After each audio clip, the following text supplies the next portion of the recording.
Now, in the third chapter, the king asked the third question. In fact, in this chapter, there are a few important philosophical and ontological ideas explained. The concept of creation in Vedanta, and the concept of existence, dissolution, and a number of other topics. Though the Bhagavata is a Purana, but still it is supposed to be a book of great philosophical relevance because of its Vedantic approach in expounding different ideas. So here the king asks a question. He wants to know about the mystery of life and existence. What's the meaning of life? And what's the meaning of existence? And for that he asked the question, what is the nature of Maya? This concept of Maya is explained here. Maya is a very important theme in Vedantic tradition. If you analyze this word Maya, two letters, you'll understand what it implies. Ma and Ya. Ma actually is a term used to negate something. If you tell somebody, don't come here, say, Ma agacchude means don't come here. It's an imperative, don't come here. Or Ma gacchami, don't go there. So it implies negation, which means non-existence. Now, Ya is a pronoun in Sanskrit language, in Sanskrit grammar. Ya is used as a pronoun, very often in conditional clauses. So you don't use a pronoun to refer to something which really doesn't exist at all.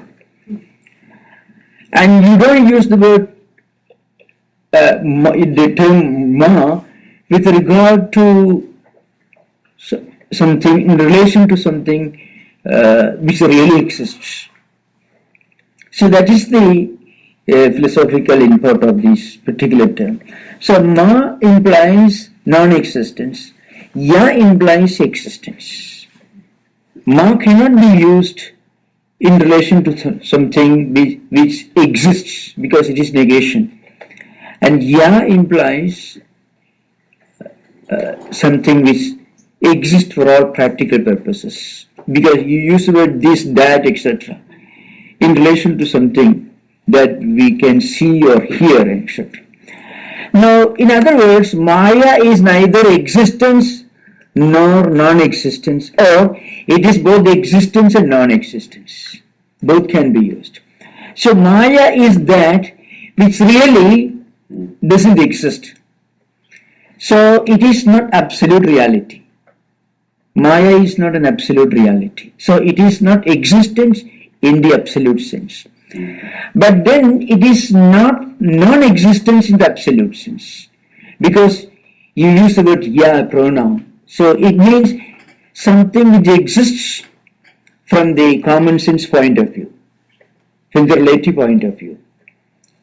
Which means Maya means this world. This world is neither absolute non-existence, because we live in this world, we experience this world, we are part of this world. But it is not absolute existence because it has a beginning, which means it did not exist before it began. And if it has a beginning, it has an end, which means it won't exist after it comes to an end. So the so-called existence is a stage, intermediary stage between its beginning and its end. So it is only relativity. It is only relative. So Maya is nothing but relativity. This point is being explained very elaborately in this chapter. But the approach is different. The third teacher, Kavir Hari Antariksha. Antariksha is the third teacher. He explains this not in relation to metaphysics or ontology, but he explains this in relation to our devotional life, spiritual life. That's the only difference. So here the nature of Maya is explained and how this relative world comes to be experienced in our day-to-day activities. That is being explained. So if you can just, I have just selected just a few verses only. The first one is this: Parasya Vishnoho Ishasya Mayiram api Mohinim Mayam Vedidimichamo Bhagavantu Bhruvantuna. Means here.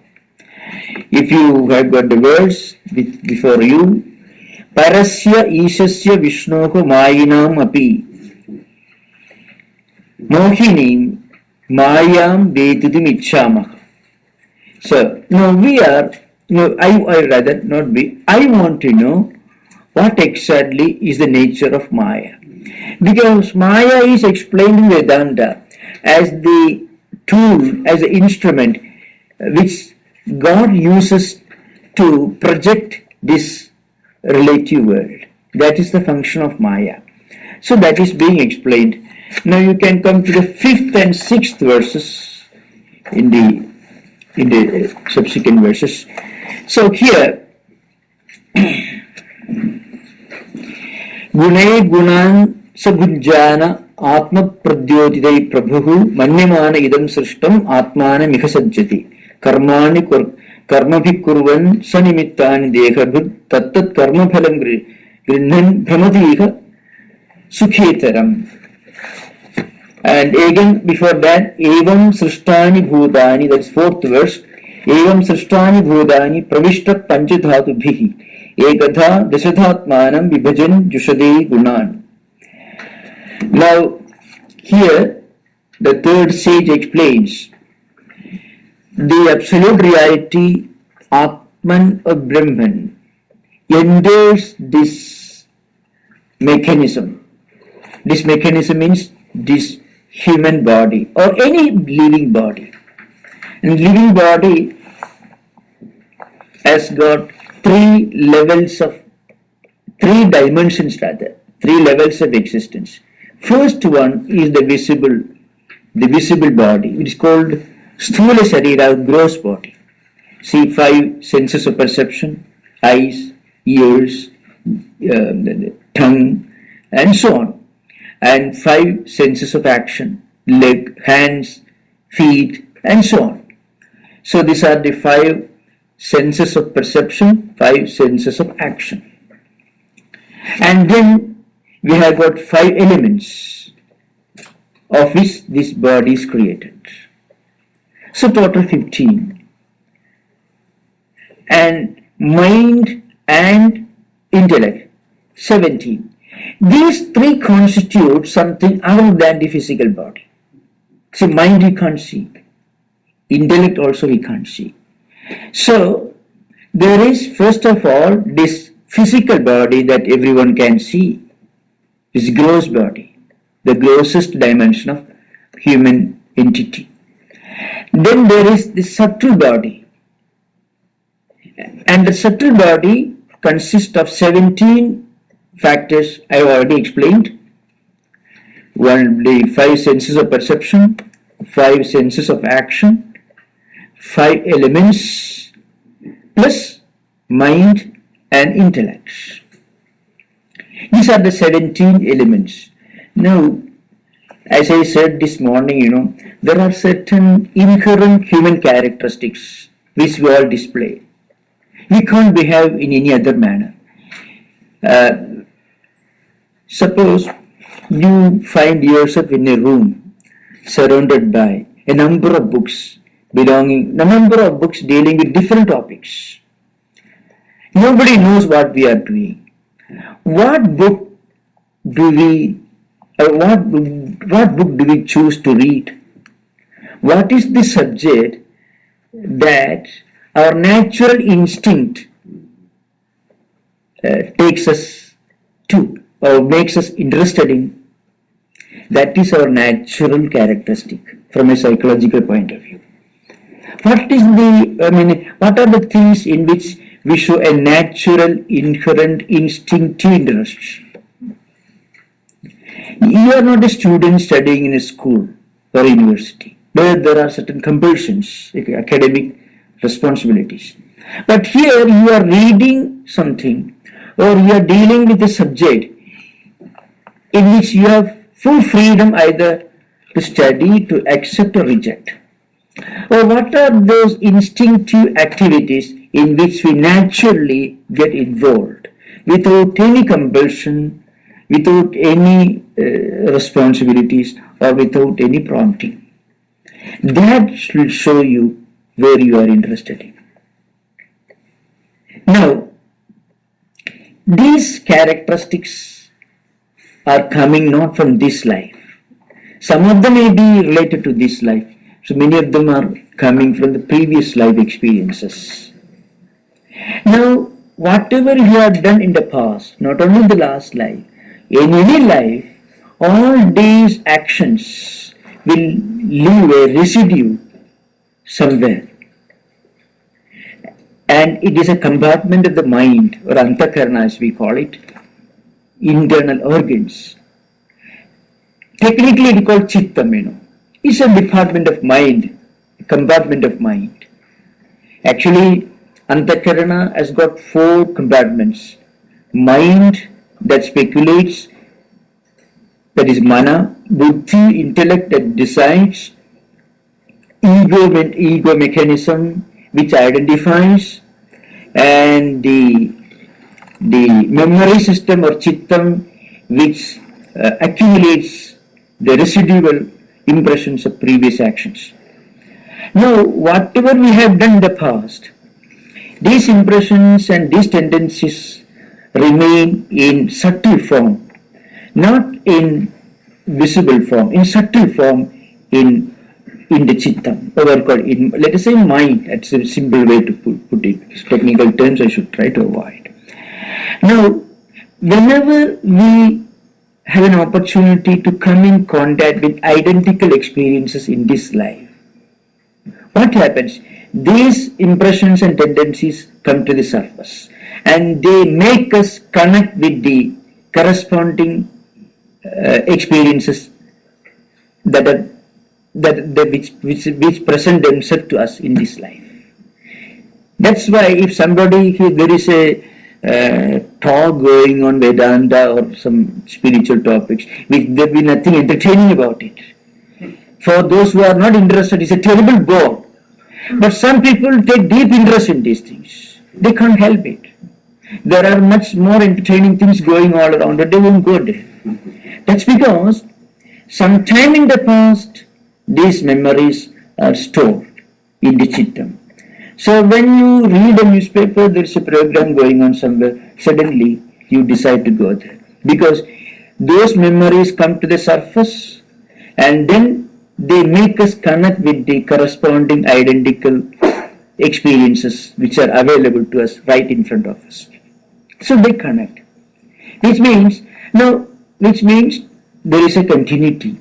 This continuity is possible not at the physical level, not the level of gross body, but it happens at the level of subtle body. The subtle body continues to be a repository of past events and memories. Now, you may very well ask a question. Among the subtle bodies, certain items are listed. 5 senses of action, 5 senses of perception. These 5 senses of action will perish in this life, and also 5 senses of perception. But then, how can these memories be stored up in mind and continue to exist from birth to birth? The reason is, it is not the senses, it is not the activities of the senses that are preserved. It is the subtle memories or residual forms or impressions of actions which are stored in mind, which continue to exist, which go on rotating from life to life. So this, your hand or your eyes will come to an end with this life. But what you have seen with your eyes will keep its impression in the chittam. And those impressions will remain for a long time, till you get out of this body consciousness, till you get liberated from body consciousness. So what we have seen with our eyes, those visions we won't remember. But the impressions created by that act of seeing will remain. That's the idea behind. So in Vedantic psychology, they make a clear distinction. If you remember something with name and form, it refers to some experience in this life. If you remember something without name and form, in the form of an abstract, subtle idea, or a prompting or a tendency, then it is coming from previous life. Whatever you have experienced in this life, you will remember with name and form. See, if you have seen an elephant 10 years back, when you recollect, when the memory comes back to your mind, not only the idea, but also the shape and perhaps the name of the elephant also you may remember. But the idea of an elephant minus name and form, if it comes to your mind, which is very abstract, it comes from previous life. The point is this: the subtle body is a subtle mechanism. Gross body is a visible gross mechanism. Now, the subtle body continues to exist, and it goes through this wheel of cyclic existence: life, death, rebirth, and again activities prompted by the tendencies accumulated in this life, again death, again rebirth, and so on it goes.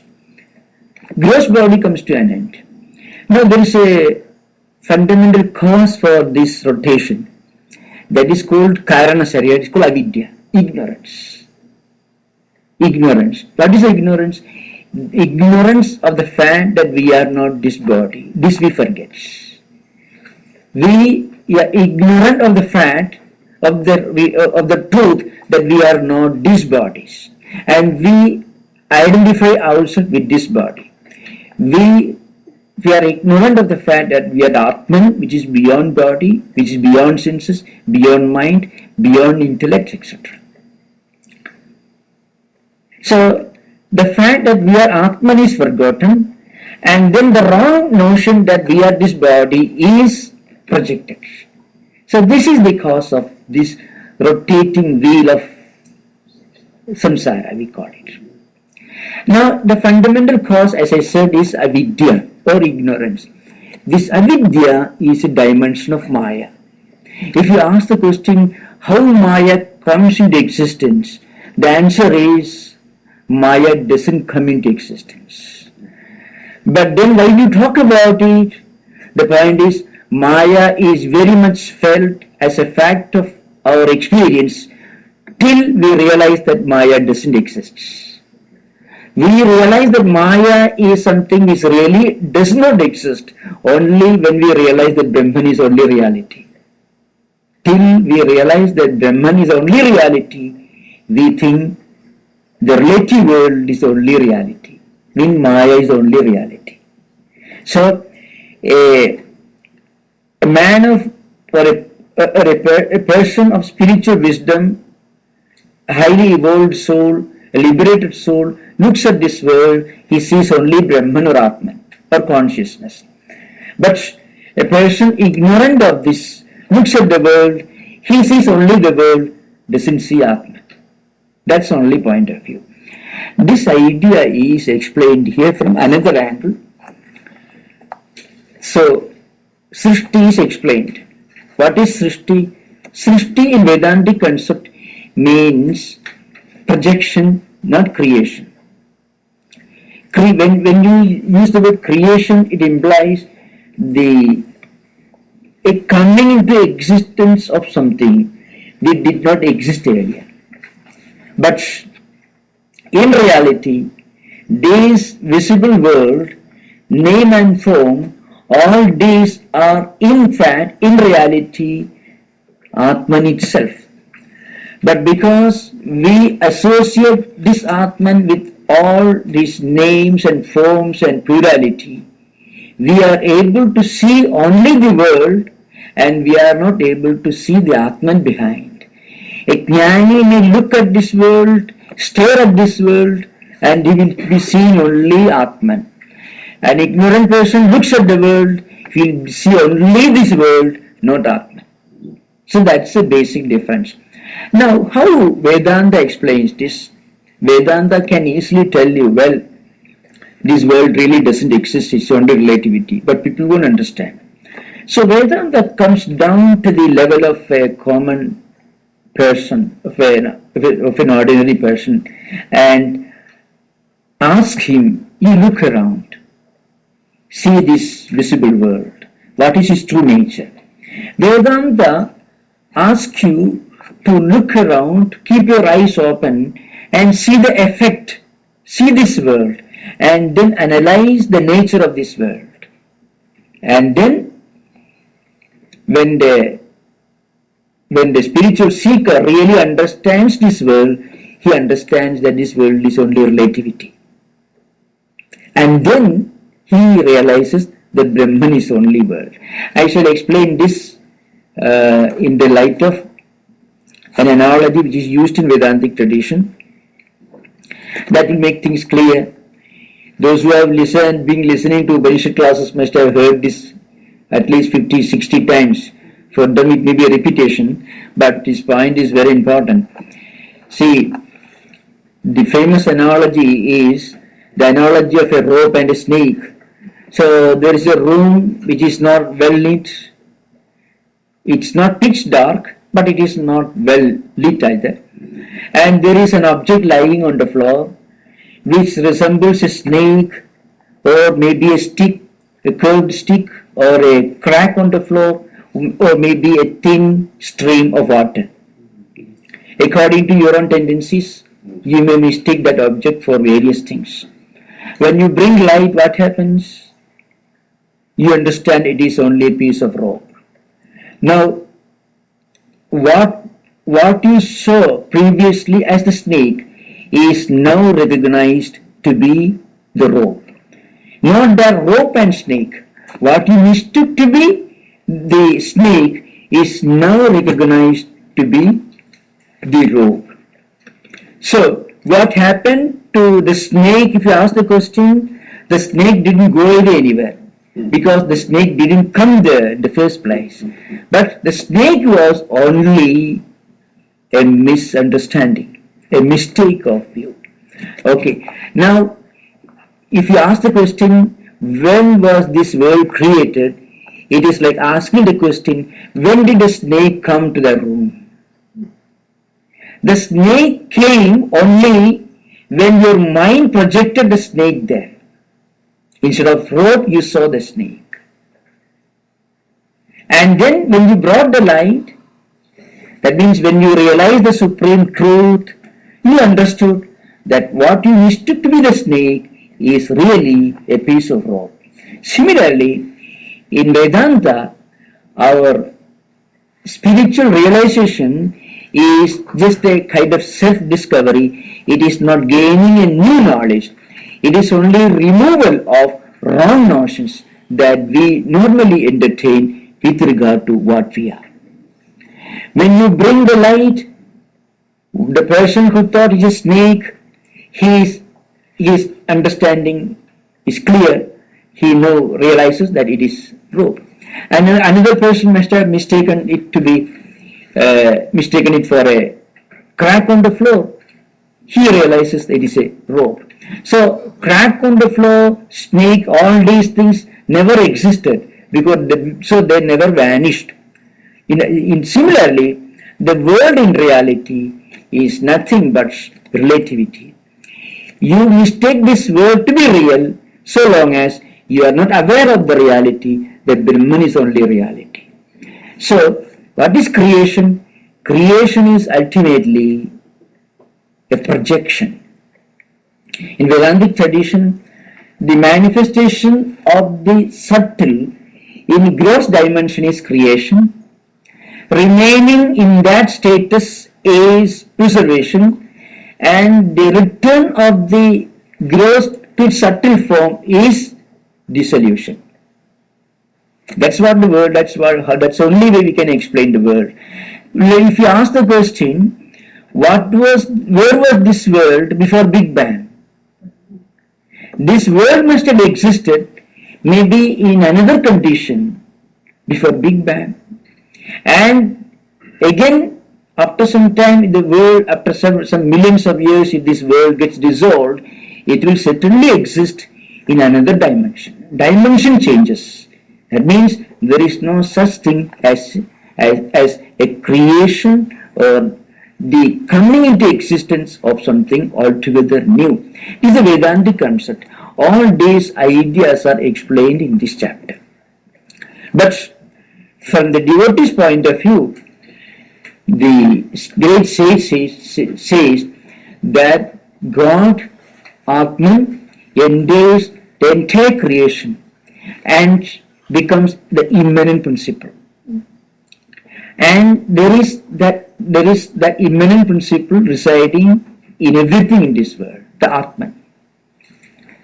And when it endures these different bodies, then we are able to walk, we are able to talk, all the senses of action, senses of perception, mind, intellect, all these become active. When that consciousness leaves this body, then all these senses become inactive. They are rendered inactive. Something leaves the person, that person cannot walk or talk or think. When something exists in that person, he can think, he can act, he can behave. And the withdrawal of this consciousness from this body mechanism is called death. But the consciousness, it never vanishes. It goes into another body. It never vanishes. It never ceases to exist. It continues to exist. So you can find in the third verse, Ebhir bhudani bhudatma makabhudair makabhuja sasarjocha vajanayehi sumatratma prasiddhaye. Again, evam srishtani bhudani pravishta panchadhadubhihi. This in the fourth verse, if you remember, Sevam Panchadhadubhihi Srishtani Bhutani. The entire creation is created out of the 5 elements. Then what happens? And then Ekatha Dashatha. Ekatha means mind, 10 indriyas, 10 senses of 10 senses of human behavior.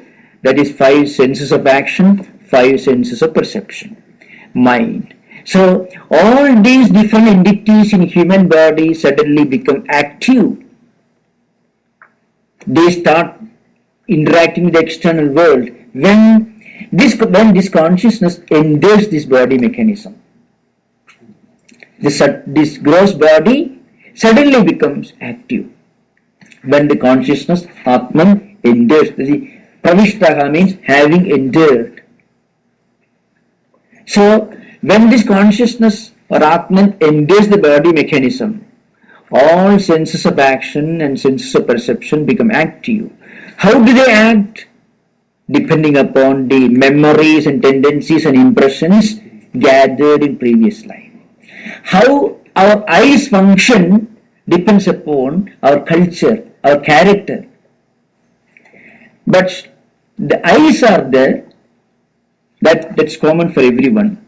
But the way a person uses his eyes depends upon his own culture, his own inherent culture, and this culture is the sum total of all impressions and tendencies that the person has accumulated in previous life. So you have to remember, in Vedanta, we are trying to analyze the fundamental cause, starting the inquiry with the effects. From effects, we trace the final cause of the world. But in most popular religious traditions, we just project a God who sits somewhere in many of the other Puranas also. In many of the traditional Puranas, like Bhagavata Purana, so many other Puranas are there. Just like monotheistic theological works you find. The God is projected as creating this world on a particular day or over a period of time. One after another, God creates different beings in this world. That is not the approach in Vedantic tradition. That's not the approach in Bhagavata Purana. There, you are taken to be a spiritual seeker. You look around, you analyze this world. From where does this world come? What is its origin? How does it function the way it functions? And what is going to be its destiny? What will happen to its future? These ideas are analyzed from a philosophical point of view. So, from effect, you begin your inquiry and you are going in search of the cause. You don't just posit somebody sitting on a fine day and creating this world. No. That such ideas are there in the Puranic literature, but not in Bhagavata Purana. Now, the idea that this Atman is present as the immanent principle in all living beings in this world, this is the idea. But the Purana has got a peculiar way of putting it. So if you read the fourth verse, see, Evam Sushtani Bhudani Pravishta Panchadhadubhi. Panchadhadubhi means 5 elements.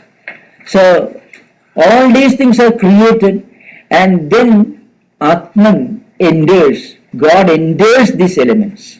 Here the word God is used, but here the meaning is Atman. So having created this world, the Lord endures this world. The idea that the divine principle is the immanent residing reality in all beings is put in another language. The language is different. God endures the world and becomes one with it. Ekatha dashadhatmanam vibhajan jushade guna. And then according to the previously experienced tendencies and impressions, different human beings work and function in this world. This is how creation is being explained. So, the previous tendencies, which are remaining in subtle form, suddenly become gross when they start functioning through the 5 senses of action and 5 senses of perception. The Linga Sharira, which is called the subtle body. As I said, in a subtle body consists of 17 elements. Mind and intellect, buddhi and mana, plus 5 senses of action, 5 senses of perception, and 5 fundamental elements.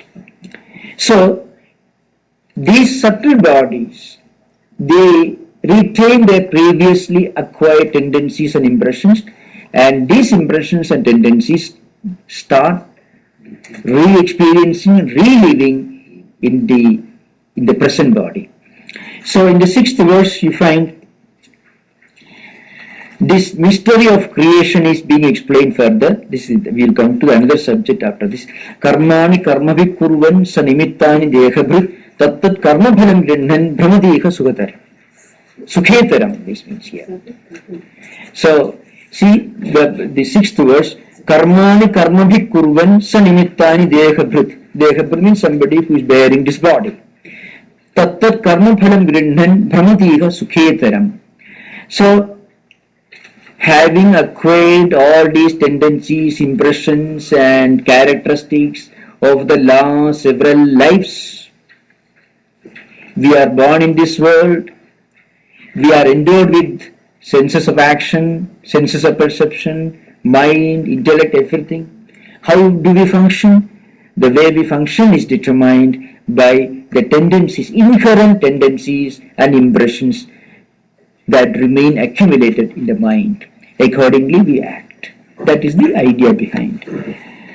So this 6th verse is an important description of the mystery of the creation, life as it goes on in this world. Otherwise, how do you explain the mind-boggling plurality or diversity of human beings, a single family, the same parents may have five children with five totally different characteristics. Even if they are given identical education in the same school, and if they are brought up in the same home, under the same environment, still they develop five entirely different characteristics. Why? Because they represent five different subtle bodies, accumulated tendencies and impressions which they have brought from their previous life. So this is the idea behind it. Then what is our relationship with this life? This is explained in the same Purana. There is a story that will make the picture clear. The mystery of rebirth. So a king didn't have children for a long time, and then he prayed to God. He did a lot of penance, and then his queen gave birth to a son, and he became a brilliant prince. And the king had declared that this prince will be the heir apparent, and the coronation ceremony was about to start. That day this prince died.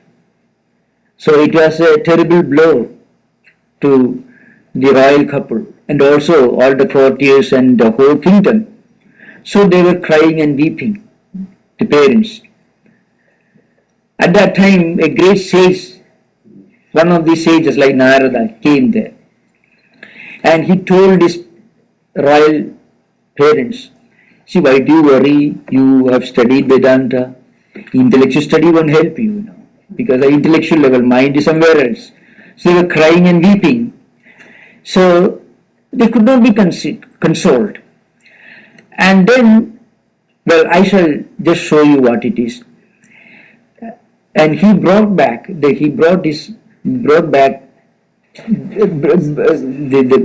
prince back to his life.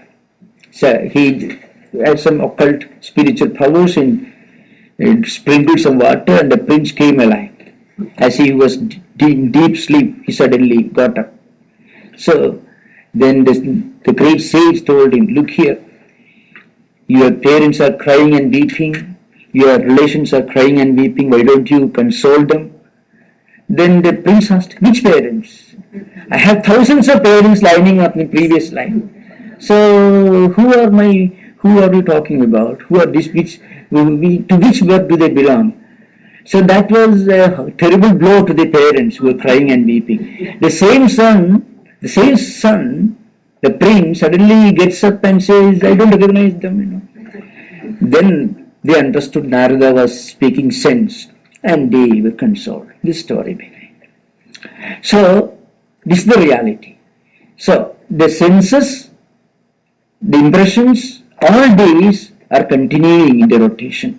Only the physical dimension of the senses functioning, but the subtle tendencies accumulated by actions involving the senses will remain accumulated in mind. They will remain potent for endless lives till the person realizes that he is not the body, he is the Atma.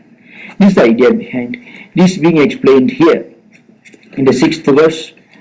Now we will come to the next question. I think, yes.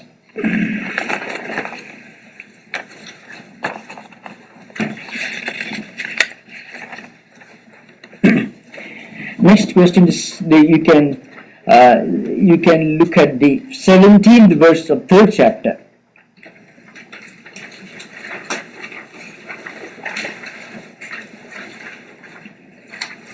So,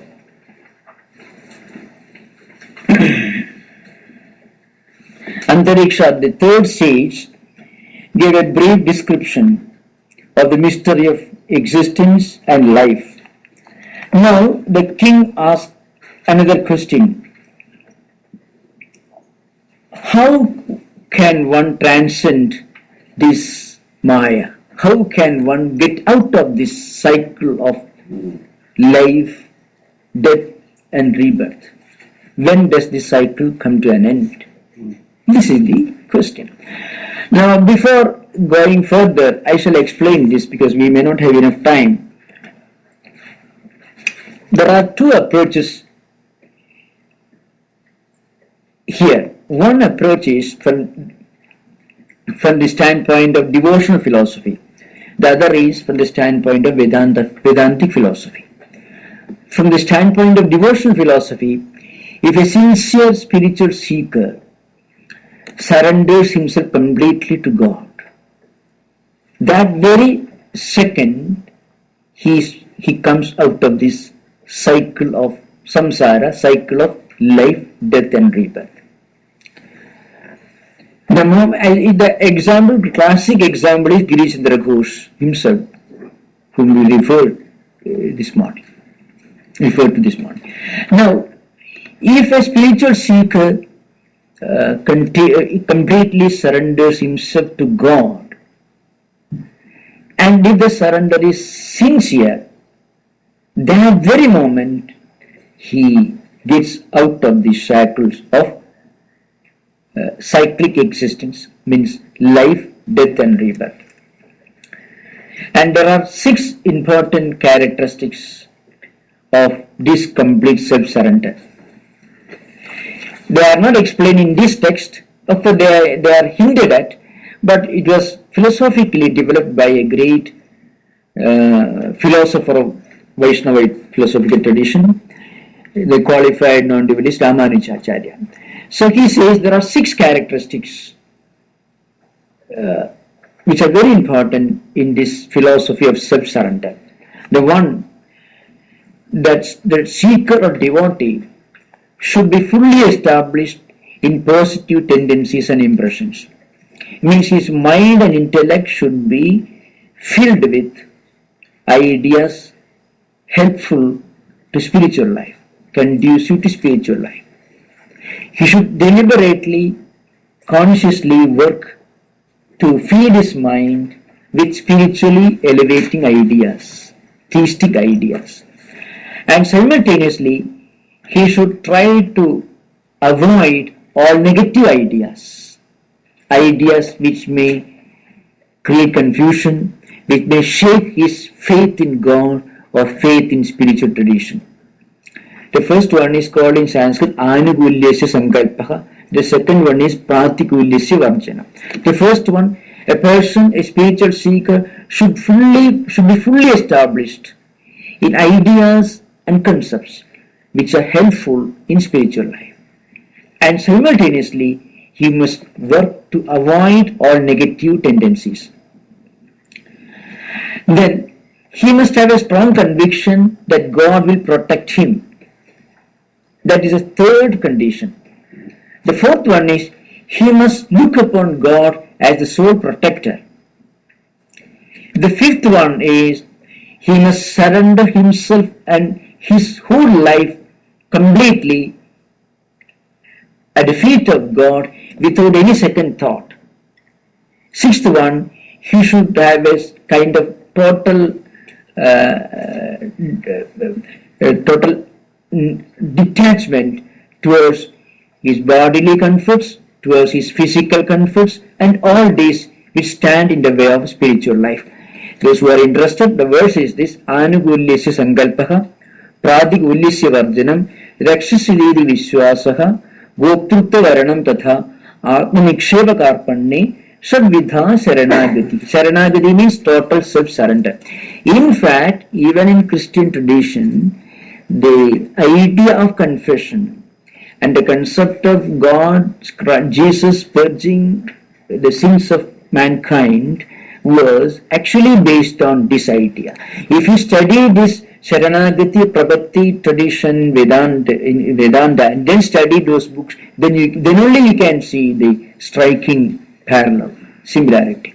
The idea of taking refuge in Jesus is nothing but a kind of self-surrender, concept of self-surrender, which is very close to similar ideas found in Narada Bhakti Sutras and other devotional literature.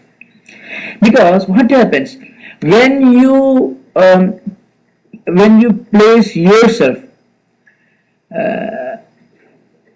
under the power of a superior sublime spiritual entity, what happens is your own entity, your own individuality gets expanded. And then a higher spiritual power starts functioning through you, and you start functioning as an instrument in the hands of a higher spiritual power. In fact, this is the real psychological explanation of the very idea of surrender in all religious traditions.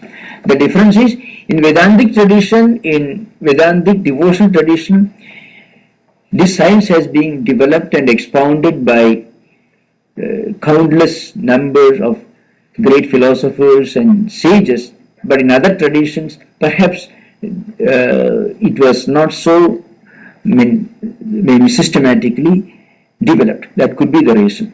So this is one method. The other method is Vedantic method, where you use your reason and your power of self-analysis. Am I this body? Am I this mind? Am I these external things which come and go? Or am I something beyond all this? External things are changing every moment, fleeting. And then the senses which interact with the external things cannot be absolute spiritual entities. Mind also, because mind also fluctuates every moment. Intellect also fluctuates. So there should be something beyond external things, beyond the senses which interact with the external objects, beyond mind, beyond intellect, beyond all this. There should be a supreme consciousness which is eternal. This idea is explained in Vedanta. And this Vedantic method again has got several divisions. I won't go into those details. So these are the two methods explained here. Now, at the very beginning, Prabhupada, the fifth sage, you remember the verse, Kavir Hari Andariksha Prabhupada Pipalayana, is the fourth verse, fourth sage, fourth one. He explains the misery of the external world in the 18th verse. Karmani arabhamananam dukkhatte sukhayecha pasyit pakavipadyasam midhinicharinam dranam, etc. You find nityadidena vittena dullabhena atmamurtyuna grihapatyaptavashubhikka predisyanideshchalehi. I won't go into those details. The idea is this: the misery of external world, the misery of those who look upon these external things as an end in themselves. Those who believe that to enjoy the world is the supreme goal of human life. Their life is steeped in eternal misery. This is the idea which Prabhupada wants to drive home here. And then we will come to a very important topic, that is the fifth question. You can come to 34th verse of 3rd chapter. 34th verse of 3rd chapter. This is one of the most important questions here. So this is verse number 34, 3rd chapter.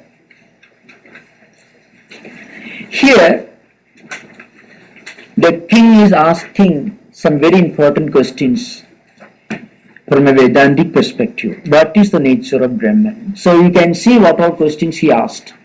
First, he asked, what are the principles of righteousness and morality that one should practice in this age? What are the characteristics of those who have reached a very high level of spiritual evolution, devotional evolution? And then, what is the nature of Maya?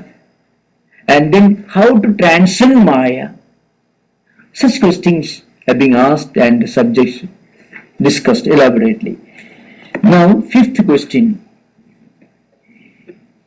The question is this: Narayana abhidhanasya brahmana paramatmanaha nishtam arharka no vaktum yuyam hi brahmavittama. This is the question. The idea is this: what is the true nature of Brahman? Here, of course, this is a devotional classic in which Vedantic ideas are expounded in a very graphic style. That is the uniqueness of this particular classical work. So the king asked the question, what is the true nature of Brahman, which is also called Narayana? See, Narayana, the word is not just a proper name. Naranam Ayanam Yasya. This is Narayana, Sanskrit, that's etymology. What is the supreme goal of human beings? That's the meaning of Narayana. Narayana is not just a name. The etymological meaning is, the meaning of the word Narayana is the supreme goal, the supreme spiritual destination of all human beings. That is the meaning of the word Narayana. So Narayanam Ayanam Gati Yasya means the idea behind. What is the supreme goal of human existence, human aspirations? What is the highest spiritual goal of all human aspirations? That's the question first. Please explain that to me. In answer to this question, the 35th verse, Sage Pippalayana answers the question. This is a fifth stage. The sloga is this: Kabir Harir Andariksha Prabuddha Pippalayana. Is a fifth verse, fifth stage. So he answers. First he says, this Brahman is the origin of this universe. This Brahman is the preserving principle of the universe. This is the Brahman which sustains this universe. And it is this Brahman which ultimately, or in which the world gets dissolved. This Brahman is the reality in which this world ultimately gets dissolved. This idea behind. So, Sthidudbhava pralaya hetuhu aheturasya yat jagra swapna sushuptishu sad vibhahischa. This needs some explanation. Sthiti means the status of the world existing as such. Srishti means projection. As I said, Srishti is not creation, Srishti is projection. Because if you use the word creation, it could imply the coming into existence of something from a state of non-existence, which is logically an impossibility. Nothing can come out of nothing. No entity can come out of nothing. So, if the reality exists before it really came into existence, that reality can never be created. It always exists. So, what we normally call creation is nothing but manifestation of the subtle in gross form. And when the gross form goes back to subtle form, it is called dissolution. And that when the gross form continues to exist for some time in the gross dimension, it is called existence. That's the idea behind. So here Pippalayana says this Brahman is the fundamental cause, the final cause of this world. That means it is from Brahman that this world originates, and it is in Brahman that this world exists, and it is in Brahman that this world gets dissolved.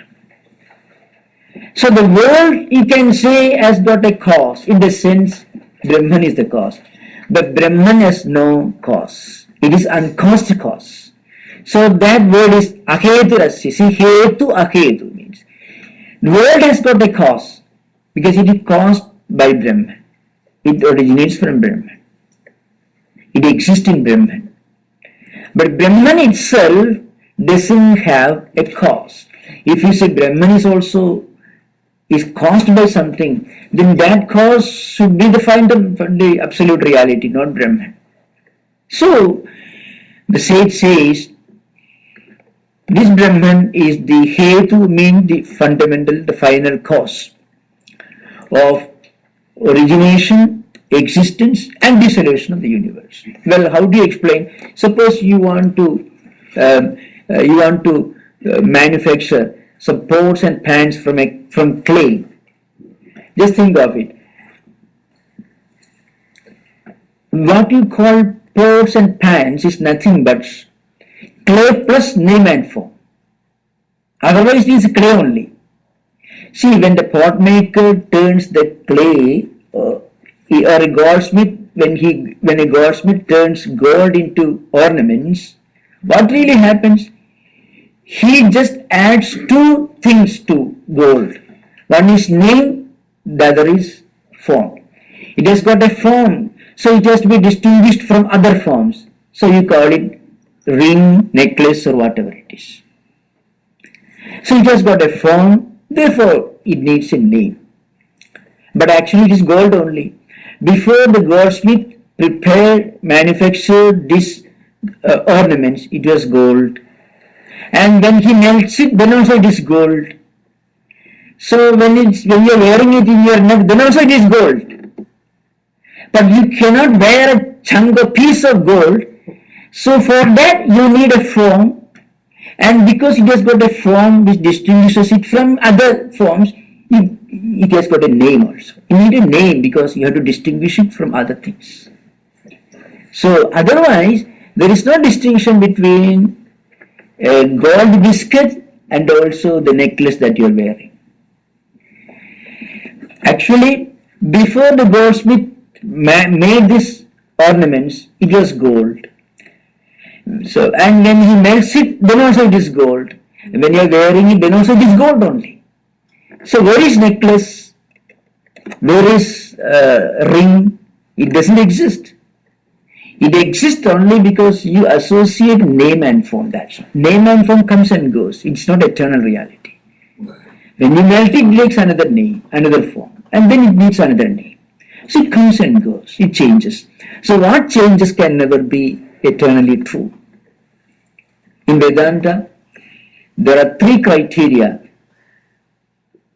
to be fulfilled for anything to be called absolutely real, eternal.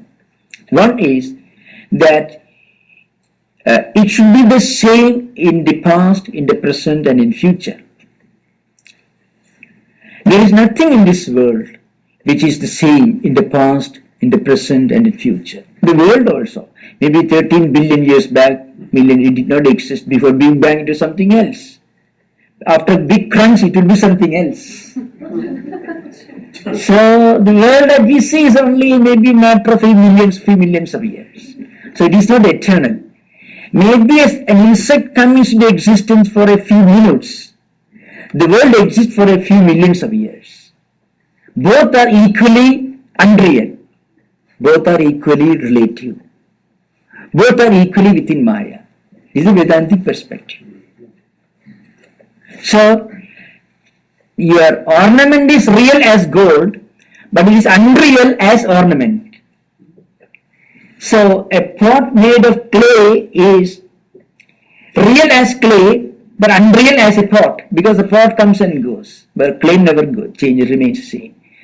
So, here the Tattwamayana says, this Brahman is ahetu, means it is never, it is not the effect of anything. It can never be the effect of anything. It is a cause of everything. Generally, when we talk about things as being effect and cause, the cause of something may be the effect of something else.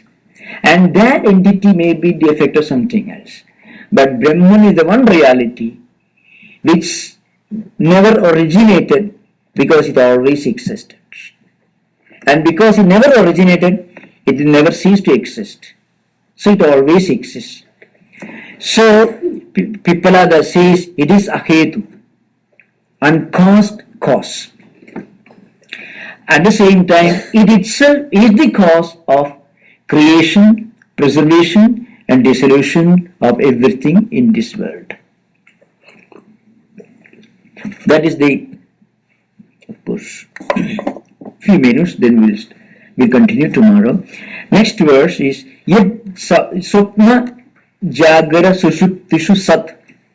Sat means absolute reality. It remains the same in the waking state, dream state, and deep sleep state. This I will discuss. It needs some elaborate description. So tomorrow we'll continue this. We won't be able to deal with all the 9 questions and answers, but this is very important that we'll discuss tomorrow. And now we can ask some questions. If there is any clarification required, we shall try to explain. We have got about 25 minutes. Maharaj,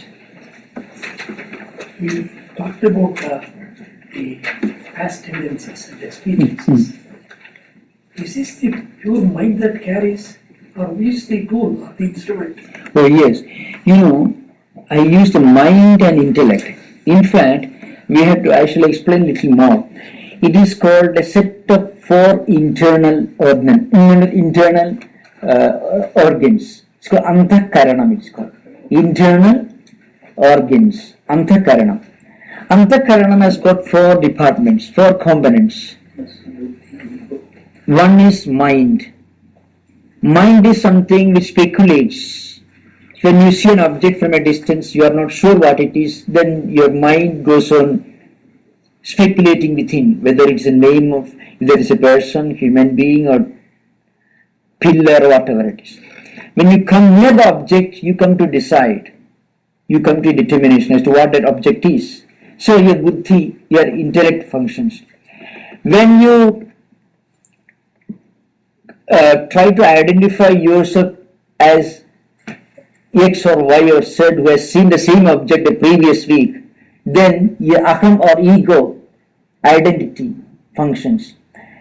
When you suddenly remember, I saw the same pillar last month, then the memory that is accumulated in your chittam, which can be called a compartment of these internal organs, it starts functioning. So these tendencies are accumulated in one department of antakarana, of which mind is just one component, one department. So, but if you need to go into such details, so you can say it is preserved in mind. That will do better. That will make other things will become more complicated. The question I asked is because of another reason, Maharaj. We always favored the pure mind. So I will explain that. There is, really speaking, there is no such thing as a pure mind, because mind, when it is completely free from all tendencies, it is no more mind. In fact, mind itself is a function of tendencies and impressions. So if your mind is completely emptied of all these tendencies and impressions, it is one with Atman. So pure mind and Atman are the same. That's why the scriptures sometimes declare pure mind alone can realize the Atman, because pure mind is nothing but Atman itself. Because mind or mana is defined as sankalpa vikalpatmika antakarana vritti. Means it is nothing but the name of function of a particular set of tendencies and impressions. When a particular set of tendencies and impressions function in a particular manner, it is called mind. If those tendencies and impressions cease to exist, then there is no more mind. That mind is the same as Atman. So Ramana Maharshi once said, when your mind is turned inward, it is Atman. But mind can never be turned inward, then it is no more mind. Mind's very nature is, it is always being dragged by the 5 senses towards external objects. That is how mind actually functions. Otherwise, there is no mind. So, if one can completely free his mind from all tendencies and impressions, then he can immediately realize his true nature. It feels completely free from all tendencies. He becomes calm and quiet. It's no. That's the idea. In Vedanta, we call it purity of mind, chitta shuddhi it is called. In the yoga, it is called yoga, it is called. That's I see. Yoga chitta vritti nirodha, it is called. Chitta vritti means chitta vritti nirodha means cessation of the impressions and tendencies of mind. When they cease to exist, then it is as then you have realized the supreme goal.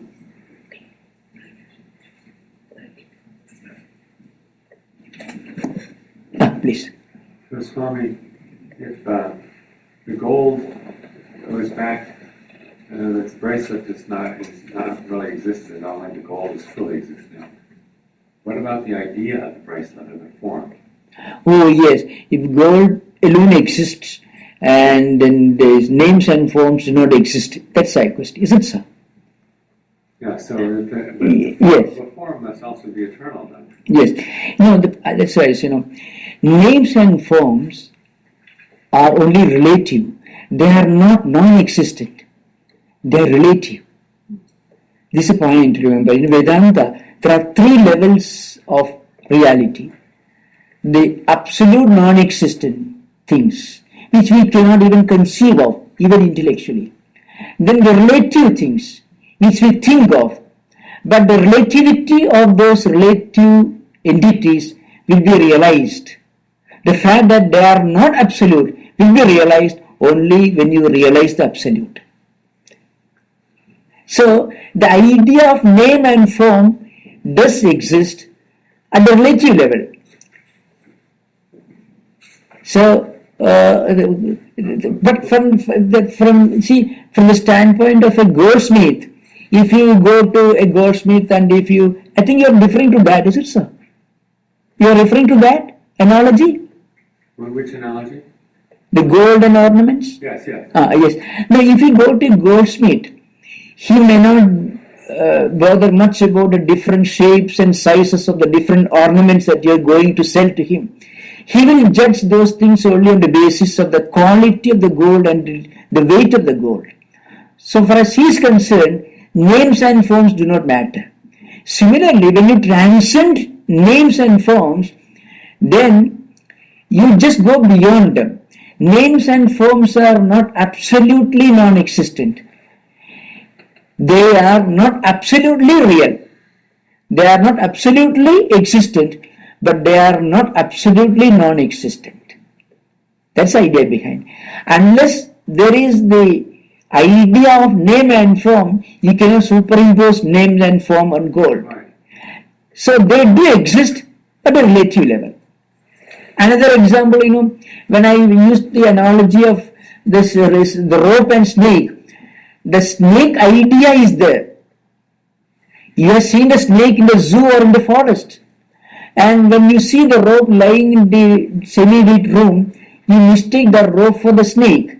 If the snake never exists anywhere, then you will not superimpose it on the rope. The only point is the snake doesn't exist there. So, snake is not completely non-existent. It's possible for the snake to exist as an idea because it is real at the relative point of view. In the relative world, it is real. So, what is relative is called Vyavahari and Vedanta. What is absolute is called Paramarthika. The absolutely real, when you realize the absolutely real, then the relative realities won't be recognized as real. When you are not aware of the absolute reality, then you mistake the relative to be the absolute. But don't the ideas, the design of the relative realities have to exist in the absolute as well? The idea of the absolute reality. And the ideas that exist in the relative reality must also exist in the absolute, otherwise they couldn't exist in the relative. Yes, in fact, the absolute reality is not an idea. It is an intuitive experience. That is why all the Upanishads finally proclaim this reality cannot be explained as an idea, as a word, or as a philosophical doctrine. Philosophical doctrines, all books are only attempts to explain what is beyond explanation. The Upanishads themselves say. So, the Vedas themselves declare the supreme reality is a matter of intuitive experience which cannot be explained in words, but Upanishads only try to remove wrong notions that we have got with regard to the absolute reality.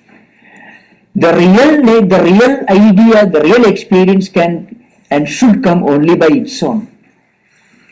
I guess what I'm asking is that Plato has this idea of concept of ideas or ideals that exist. Ideas and ideals. Oh, ideal is something different. Ideas are different. Ideal is a principle. Idea is there are millions of ideas related to millions of different objects in this world. Ideals are different. What I wanted to drive home was the name and form. That's what you are asking about. Names and forms do exist as ideas, and they are real from the relative point of view, but only from the relative point of view. They are not real from the absolute point of view. But the fact that they are only relative will become clear to us only when we go beyond them and realize the absolute. So long as we are not aware of the true nature of the absolute, we mistake the relative for the absolute. That's what really happens. Yes.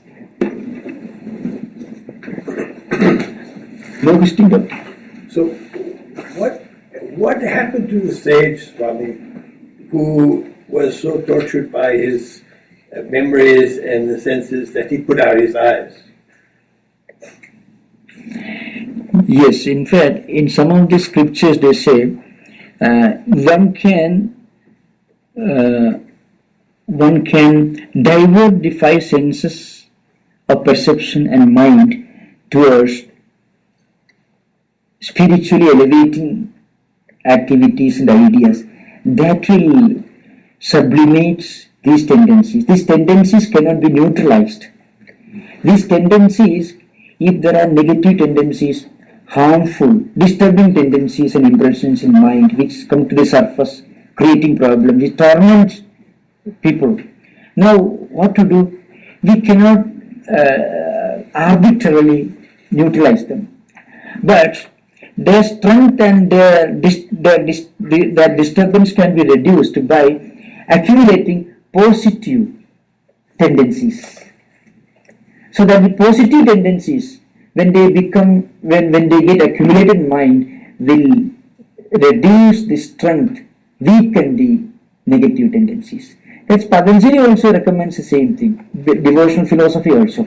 So if a person is tortured by negative impressions and tendencies and impressions, then one method is to divert his attention or her attention towards creative activities, spiritually beneficial activities, which will bring in positive impressions and tendencies. That will weaken the negative tendencies. That's the idea behind. So divert the senses of perception and mind into creative channels. That's what they do. In fact, this loud singing of devotional songs and then all these highly vocal manifestations of devotional practices are recommended for people who are highly disturbed emotionally. So you can find even in ISKCON and all that, I've seen people with strong violent tendencies, when they violently indulge in dancing and sing bhajans, suddenly there's an effect, there's a soothing effect on their mind.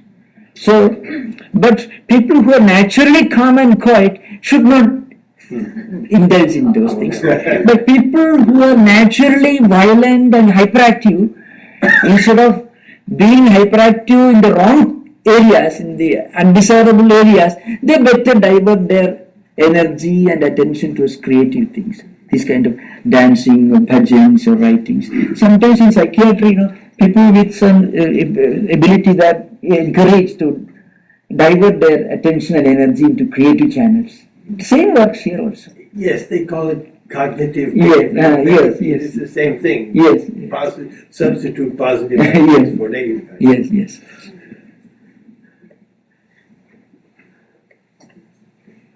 You have seen people who, those who waste their time and while away their time, loafers, such people will be encouraged. You work for the YMCA or philanthropic organizations or Red Cross or maybe for temple construction or church organizations, some kind of charitable activities, that will help them to divert that extra surplus energy and time into creative channels. That will have a soothing effect in their character. At a higher level, they may turn to less vocal forms of devotional practices. Right, the first thing you explain is violent activities.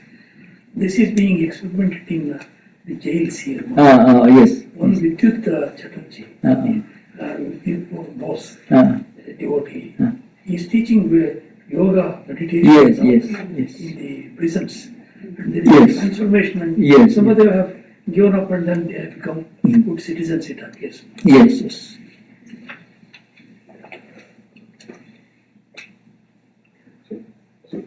Swami, you made a statement which probably for a lot of people here is probably not unique, but for me, you said that like Vedanta is explored from a point of a spiritual seeker, right, in terms of that. So when you actually look at it that way, it's the same with Buddhism also, right? Like it's like you're exploring and then you're coming to in Vedanta, obviously the supreme reality is expounded to a great extent, whereas in Buddhism, it's not. So,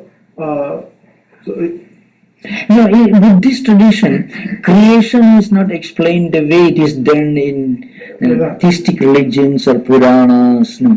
See, there is no description of the world by a god, because there is no god at all. So, but the mystery of human existence is very graphically explained on the basis of the concept of Trishna and then Pratitya Samupada, all this, the dependent origination and all that. But the creation of this world is not explained the way it is done in Genesis or the Puranic literature or anything. The point is, in Vedanta, the approach is somewhat different. From a rational point of view, an inquiry is made into the cause of the world, which is conceived as the effect of the fundamental cause. So there you start your inquiry from cause to effect, towards effect. But here the inquiry is from effect to the cause. What is the nature of this world? Why this plurality? Why this diversity? What could be the mystery behind? What could be the nature of reality from which the entire world originates? That's being explained in this 35th verse that we are going to deal with maybe tomorrow. Yes.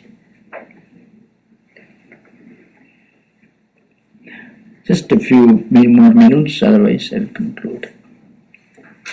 So, Swami, so you're talking about the projection theory of Maya, right?